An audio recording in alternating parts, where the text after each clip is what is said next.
We're talking about how this genetically recessive world ender is trying to convince you that you're an American citizen.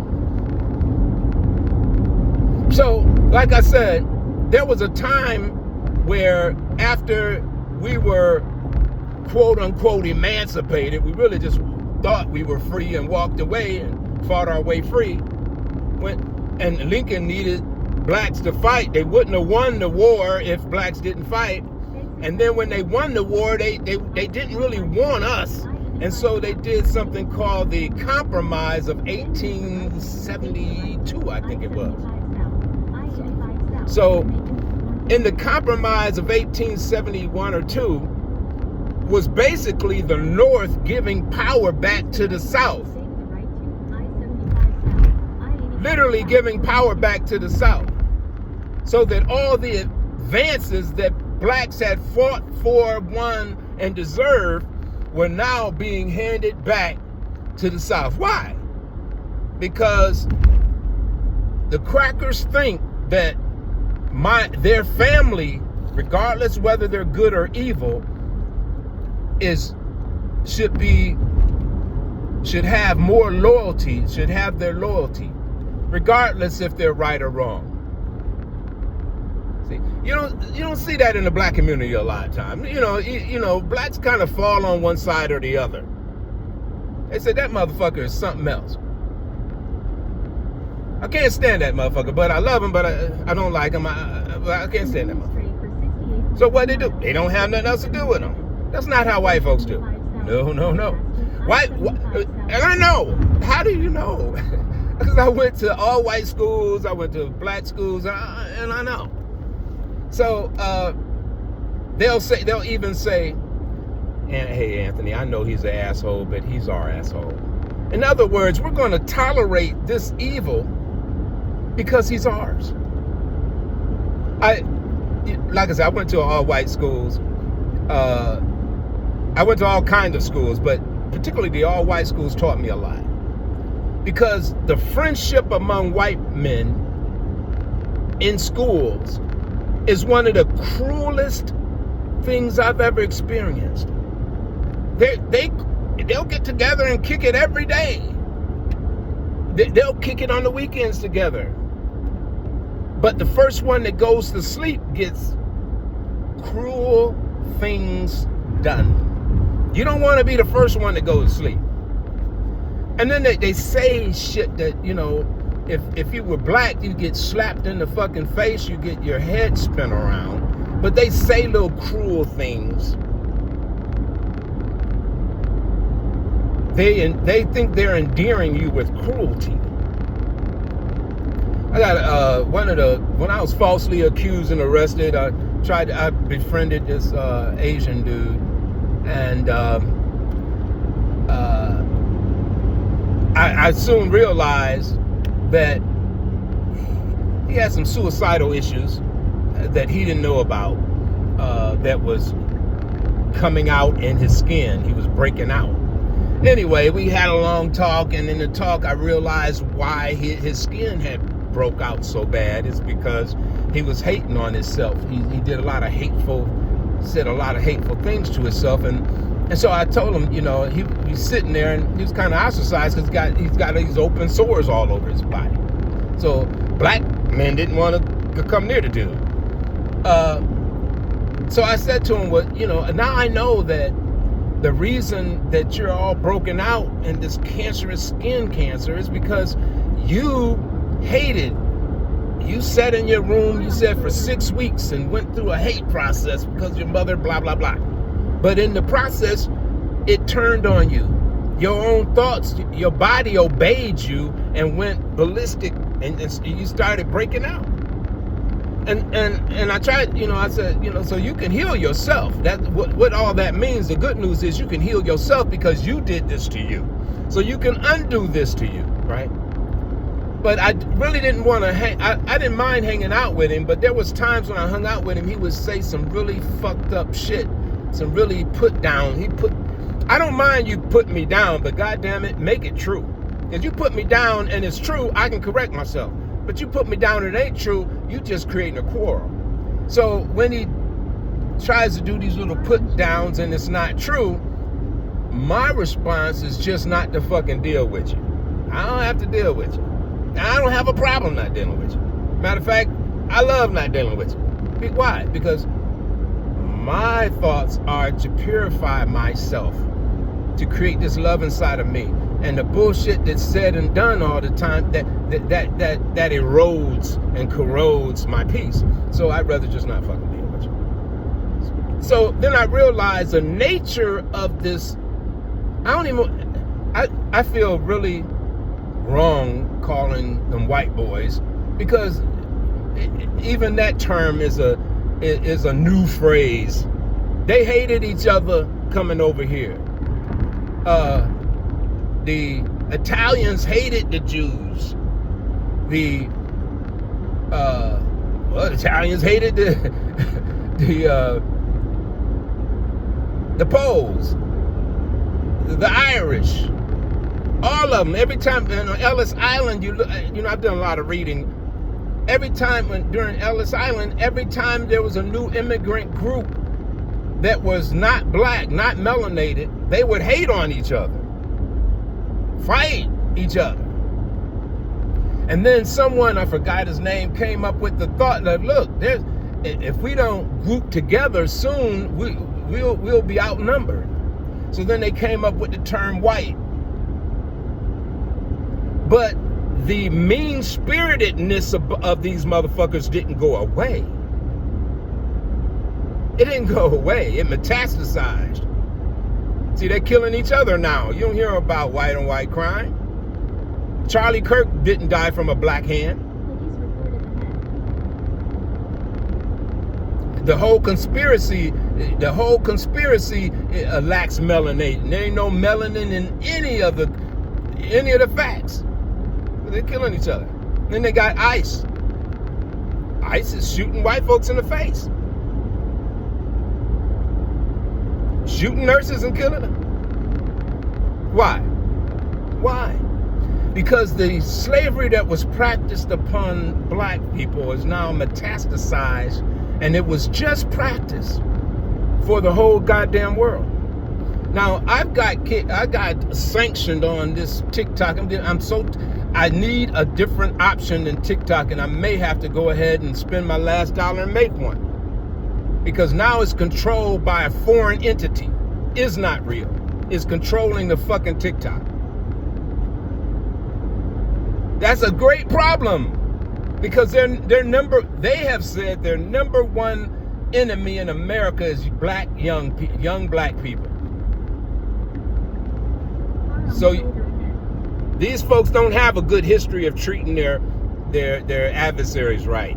If you need any example, just Google Gaza. So they think that we're the problem. No, that's not what the real deal is. The real deal is the Nazis, the Zionists, and the fascists are grouping together.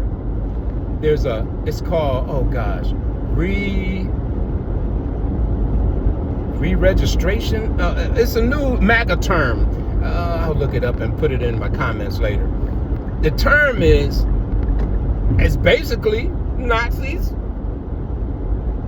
Zionists, and fascists grouping together for a new one world order. Now again, if you don't believe me, belief ain't required. Put some goddamn money on the table. I say it's so. Put your dollar on. If you say you don't agree with me, don't type it in. Send me $1 saying I disagree with you. And here's my proof. And because I'm correctable. I'm a man. I'm correctable. So here we go. Correct me. If I'm wrong, I'll send you $10. $, People's Justice Fund. Cash App. I can prove everything I say.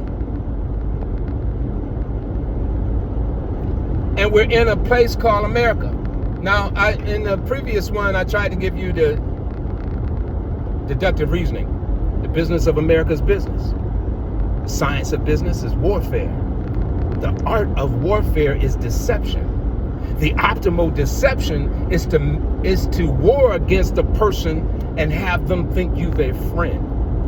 That's the optimal deception, because you fight with them without shedding your own blood. Optimal deception. Now, what is America about today? Corporate media isn't telling you the truth. Your government isn't telling you the truth. You've got agencies that was designed and set up to defend you, like the Food and Drug Administration. How can they be doing their job when you can go to a grocery store and there's 12 fucking aisles and only a half aisle is called health food? A half of an aisle is called health food. You go down the drink aisle and only the water is fucking safe. And then you gotta kind of test that shit out, because it may not be. And it may be in a plastic container. It may be leaching. You don't know. So if the business of America is business, warfare, deception, and to make you think they're your friend when they're destroying you, and if you use those goggles to see what's going on, it becomes crystal clear. There ain't no confusion. But if you want to stay patriotic, you're gonna argue with everyone who's giving you a true fact. Everyone is trying to lead you in the right direction. You will consider them arguing, hating, being difficult, because you don't have the right position. You have to be able to hold different perspectives in order to grow. But if you can't take good constructive criticism, then you have a destination that no one can alter. And, as the title suggests, you shouldn't even try to alter the person after you've made the suggestion, because you adopt their karma. And I don't want my people to adopt the karma of capitalism, the capital lie, the capital ego I, the capital isms, problems, isms, alcoholisms, not loving yourself isms. So where in our minds can we begin to defrag our brains and then wipe out this adverse programming, because someone has planted a virus in your processor? So now we have a situation where capitalism has grouped together scientists and given them a problem to solve. What's the problem? All American industries have been secretly assigned to solve.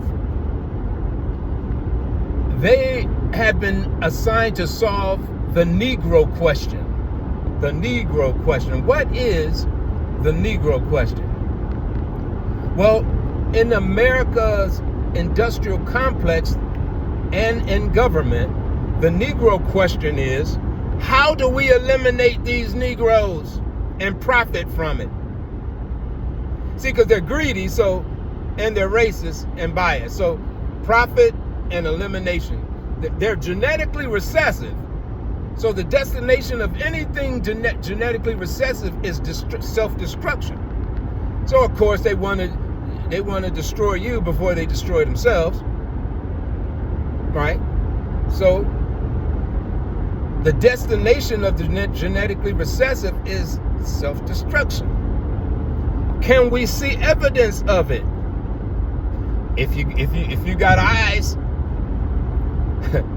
if you got analytical abilities, if you got comprehension abilities, let's go way down on the knowledge pyramid. If you just got knowledge and comprehension, you can see that this system is set up to destroy you, that they have poisoned every vector of life. Now, there's another game point. Hudson said that they poisoned all vectors of life. There's a bet. Place your bets. Place your bets, motherfuckers. Place your bets. Place your bets.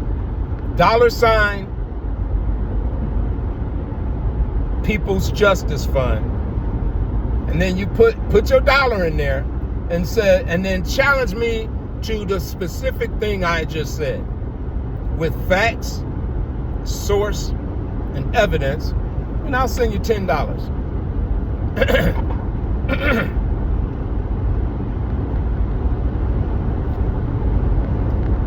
I say that because you can't. I challenge you. Name something. Name it. Food? Nah. Go to the grocery store. Try to find some healthy fucking food. Take a magnifying glass. Don't read the big print. Read the fucking fine print, and then type in the dangers of, and then Google whatever it says. You lost there. It ain't food. You can't beat me on food. Medicine. How about vaccines? You can't beat me on a fucking vaccine. And I know they wanna, every time I talk about that, they say a community violation, misinformation, but they don't give you space to challenge it with reality. Why? Because TikTok is fucked up. It used to be cool, but then they changed it, and now you can't even fight. They make you quadriplegic when it's time for you to fight for your rights. Is that the kind of corporate world we want to live in, where you become quadriplegic when it's time to fight for your rights? That's where they got you. That's where we're at. So how do you feel? How can you feel like you're a citizen? If you're not enjoying the rights of the citizens, now you're gonna find some Charlie Kirk with good verbal skills, and he's going to suggest to you that you are a citizen. You enjoyed many rights. My God, you're not swinging from trees. We weren't swinging from trees before.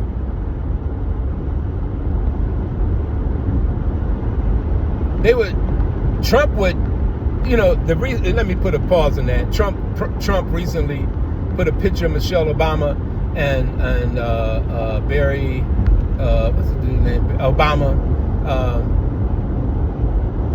and his head on monkeys. I thought that was interesting. Here this caucasoid is trying to assume that black folks are monkeys. Take a look at a monkey's lips. You see big, swollen, beautiful black lips, or do you see lips like these motherfuckers? You don't see no big, sweet lips. You see monkey lips. Look at the hairs. You don't see fucking curly hairs. You see straight hairs. Come on. And then look at, and go in the suburbs.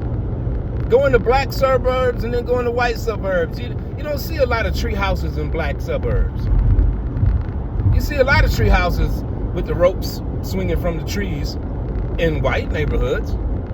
I'm not being mean. I'm telling you what I see. So, and then lice. You see lice and monkeys? Yeah. You don't see lice in black folks. I was a school teacher. I had to send white kids to a clinic all the time because I saw lice in their head. So the audacity of this orange president to try to assimilate a black man as a monkey when all of the characteristics shows they're more monkeyish than anything I've seen a black person. Come the fuck on. Come the fuck on. Excuse me, I'm saying fuck. Yeah, sometimes it's just appropriate. So as I close this section down, let me just ask you to prove that you're a citizen, a black person proving they're a citizen. And don't come to me, I fought in the wars. I'm not talking about your service. Prove that you're a citizen, that you've been treated like one. Now stay tuned for the next promotion.